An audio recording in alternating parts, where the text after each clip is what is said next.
This is just a sample of the audiobook. To get the complete audiobook, access the link posted in the first comment.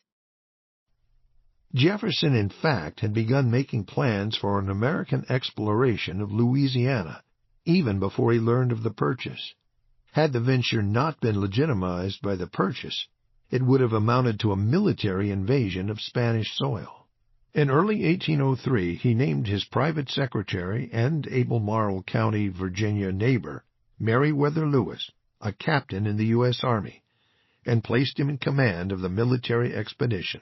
Lewis, in turn, named William Clark, younger brother of Revolutionary War General George Rogers Clark, second in command, and the President made Clark a lieutenant in the Army. The two commanders departed for the West in July 1803, just as news of the Treaty of Purchase arrived in the nation's capital. The Spanish commander in St. Louis, however, had not received official word of the transfer, and accordingly felt obliged to enforce standing orders to prevent strangers from wandering around in Spanish territory. Lewis and Clark accordingly set up camp in Illinois, across the river from St. Louis, and spent the winter gathering their force.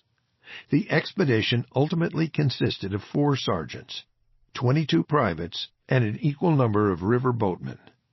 Clark's Negro servant, York, rounded out the troop, which was placed under military orders and discipline.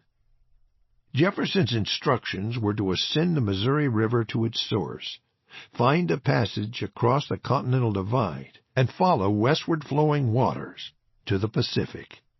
An American ship captain had discovered the mouth of the Columbia River a decade earlier, thus establishing an American claim to the Pacific Northwest. In addition to mapping the most direct and practical water communication across the continent for the purposes of commerce, Lewis and Clark were to impress upon the remote Indian tribes the rising importance of the United States.